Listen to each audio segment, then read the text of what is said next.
Përshëndetje u keqe nëna dhe gjithëve, kudo që jeni. Ju uroj të harruar një javë sa më të mbar. Kemi hyrë në një etapë të re, kemi hyrë në etapën e familjes, në etapën e lumturisë, në etapën e gjërave pozitive. Kemi hyrë në diçka që ne e kemi pritur për shumë kohë.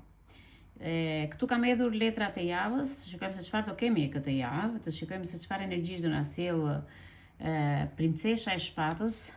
Kjo princeshë që më tregon dhe qëndron gati për të luftuar. Shikoj që jeni gati për të luftuar në muajt në vazhdim. Shikoj që ju jeni, po ta shikojmë këtë vajzë është e zhveshur, mbi të ka një kuror të bukur, ka hapur krahët, është veshja e saj që nuk do të ketë shumë rëndesa, probleme, gjëra të llojeve të ndryshme, dhe unë shikoj që kjo femër apo ky mashkull kërkon të luftoj me armaturën e saj, me energjitë e saj. Shikoj që kjo është gati për luftë dhe për më tepër kjo është duke mësuar disa gjëra në jetën e saj. Mendja e saj ose mendja tuaj është duke rregulluar disiplinën e jetës, duke u larguar nga disa gjëra të vjetra që nuk ju hyjnë më në punë, dhe shikoj që do vësh disiplinën në familje, në jetën tënde apo në gjërat e tua virtuale. Shikoj tani e tutje do bësh lëvizje të përsosura dhe këto lëvizje do kenë shumë gjëra pozitive në të ardhmen tënde, sepse varet nga lufta që ti je duke bërë këto momente. Tet shpatat më tregon që ke qenë e bllokuar për një farë kohe. Shikoj që jemi dhe në energjinë e binjakëve. Letra këtë moment më tregon që je duke u përqendruar këtë moment, dhe ky parashikim ishte në fakt për çfarë na sjell ai person në jetën tonë. Na jetë që ne këtë moment duhet të gjejmë ekuilibrin, duhet të gjejmë drejtimin e shpatës që të luftojmë për atë që ne duam në jetë. Dy shpatat kryesore që janë të dyja më shtrihen dhe na tregojnë që kemi dhe simbolin e Jupiterit, që jemi në një energji shumë pozitive ditën e sotme, dhe ka të bëjë dhe me simbolin e binjakëve. Këto simbole po përsëriten vazhdimisht këto kohët e fundit, dhe shikoj që tani është pjesa juaj se çfarë do bëni në jetën tuaj me energjitë tuaja, sepse shikoj ndonjëherë që keni energji të ngjyrosura, energji të errta, ka diçka të re. Në fakt, në agjendën tuaj shikoj që keni disa plane në të ardhmen, dhe këto plane kanë mungesa. Duhet të jesh në progres për të arritur qëllimet e tua dhe energjitë e tua. Shikoj që këto energji ke të shpërndara për momentin. E ndjen vetëm pak të burgosur, po do dalësh nga kjo burgosje.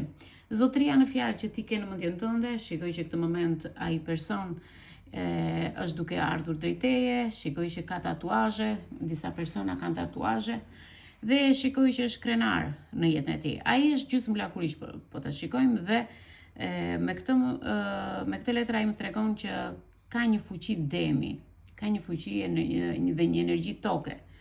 Shikoj që nuk ka dentur duar lidhur, ka filluar të lëviz, ka filluar të gjej atë qendrën e tij të jetës, dhe tani shikon që të vërë jetën në vend të vet. Domethënë ka vrapuar për një kohë të gjatë rreth anës materiale, po shikoj që ky është duke demi, domethënë është duke tërhequr peshën e madhe që ka qeren e ngarkuar plot sfida. Ky person dal do të tërheq ty me gjithë energjinë që ka, do të tërheq pas vetes, dhe kjo bën që të ketë diçka në lidhje me tokën, të ketë diçka në lidhje me dëshirat. Shikoj që bollok burimesh mund të keni këto kohë, por duhet të praktikosh besimin tënd. Duhet të vendosësh çështjet përpara, pastaj të vendosësh dhe dëshirat e tua që të kesh një siguri për të ardhmen. Me shtatën e shpatës, shikoj që 6 shpata janë bashkuara tehat me njëra tjetrën. E shtata shikoj që është e përmbysur, por teha jote është ngjyrosur me ngjyros. Këto tani, të gjitha shpatat më japin një simbol shumë të fortë, sepse ka simbolin tek doreza. Doreza e shpatës më tregon që ti ke diellin në dorezën tënde, domethënë që diçka e bukur të vjen. Por duhet të bësh kujdes 6 shpatat. Janë njerëz që të thumbojnë vazhdimisht me fjalë, vazhdimisht me stres, depresion në punë, dhe ku mund të jesh ti në varësi në çfarë profesioni mund të jesh. Por shikoj që ti tani do rrethohesh nga këto simbolet e hënës. Shikoj që me hënën e re që kemi në fund të muajit, dhe energjia e ujorit që është e pranishme në këtë letër, më tregon që të shfaqen disa gjëra në jetën tuaj, por shikoni rrotën. Rrota është duke tërhequr diçka rreth vetes tuaj. Shikoj që nuk po fitoni dot gjë me këto mendime që keni për momentin. Shikoj që mendimet i keni të pa organizuara, të pa plota. Keni marrë lajme që nuk tregojnë gjën e vërtet apo planet tuaj e atij personi në të vërtetë. Shikoj që kemi letrën e onit, na tregon kufizimet, na tregon periudhat që kemi kaluar. Shikoj që tani ka ardhur momenti një propozimi, një moment që universi është në një prag periudhe që po lumturon, po na sjell energji. Dhe shikoj që në këtë tarot, kjo letër na tregon projekte të reja. Duhet të pasqyrojmë projektet tona, ti kemi tipare pozitive, sepse shumica e njerëzve rinë duke ngrycur vetullat, duke qenë të rëndomt me veten e tyre, dhe të thuash ti këta kanë vrarë dikë ose i ka vrarë dikush. Aq të rëndomt e ndjeni veten. Por unë shikoj një ëngjël, do të thoni vetë çfarë është ky ëngjëll o taro. Shikoj një grua që noton në sfondin e letrës dhe ëngjëlli na tregon që është fytyra jote në univers, ose universi ka fytyrën tuaj dhe po e pikturon në ndriçimin e yjeve. Shikoj që Feniksi na tregon dhe përfaqëson një rilindje për disa persona, dhe kjo na tregon dhe ringjalljen brenda shpirtit tuaj. Do të lindin momente shumë të bukura, vetë duke ndëitur, duke parë flakën e qiririt, yjet, sepse jemi dhe në një moment të bukur të verës, kemi hyrë në muajin e bukur të verës, është një cikël që përsërit gjëra të bukura, por kemi dhe kuptime të drejta. Shikoj që duhet të vini re gjërat që po vinë në të ardhmen tuaj, janë gjëra që do t'u japin shumë energji pozitive, dhe me sa shikojmë këtu, shikojmë që gjëra do të ndryshojnë, sepse varet çdo gjë nga ana shpirtërore që ju keni. Duhet të ngriheni dhe të dëgjoni thirrjen e universit, thirrjen tuaj të brendshme, dhe të largoni barrat që ju rëndojnë për një kohë të gjatë. Me 8 shkopin shikoj që jeni të kufizuar për momentin, jeni ngurtësuar pak, shkopit të ndryshojnë në forma të ndryshme, që kemi këtu në anë. Shikoj që gjërat janë të ngurta vërtet, por gjërat do të vinë me një energji shumë të shpejtë. Shikoj që ai person po lëviz në të gjitha drejtimet për një kontakt, pavarësisht se ky kontakt me 8 shkopin del nga një shkëndijë zjarrt në këtë letër. Tani ju duhet të shikoni drejtimet kardinale në jetën tuaj dhe do shfaqe kur të kemi Mërkurin,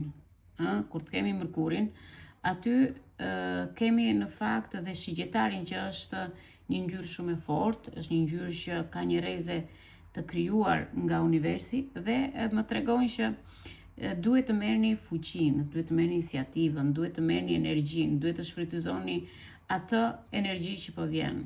Do t'u shfaqen disa gjëra shumë të kuptueshme nëpërmjet ëndrave, por energjia juaj është e ndënjur, është duke tërhequr drejtime të ndryshme.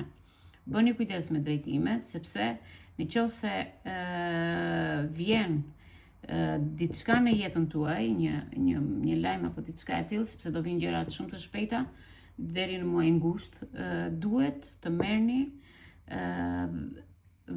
vendime, duhet të nxitoni me vendimet tuaja, që këto vendime që të merrni të arrinë në pikën që ju kërkoni të keni. Një lajm të mirë, një punë të re, një dokument apo ku diun.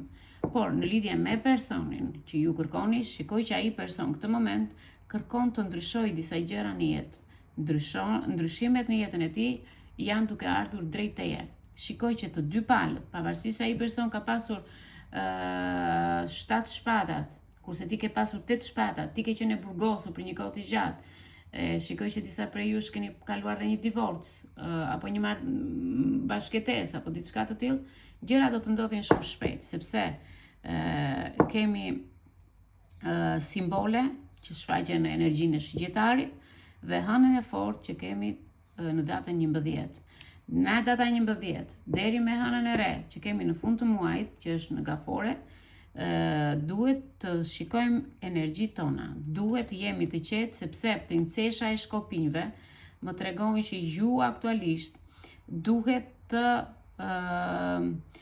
të jeni më të vendosur për gjërat tuaja, të luftoni, por mendja juaj është gati të mësoj çfarë duhet të bëj, të disiplinoj veten e saj, të jeni më të qartë me lëvizjet tuaja dhe në çdo lëvizje që të bësh, duhet ta kesh mirë informim ose të kesh diçka të sakt para se të marrësh një vendim. Ky ishte parashikimi për ditën e sotme. Uroj një javë sa më të mbarë të gjithëve, kudo që jeni. Ju kam dënë dhe ju uroj të gjithëve mbarësi, shëndet dhe energji pozitive. Këtë kemi nevojë të gjithë. Kalofshi mirë.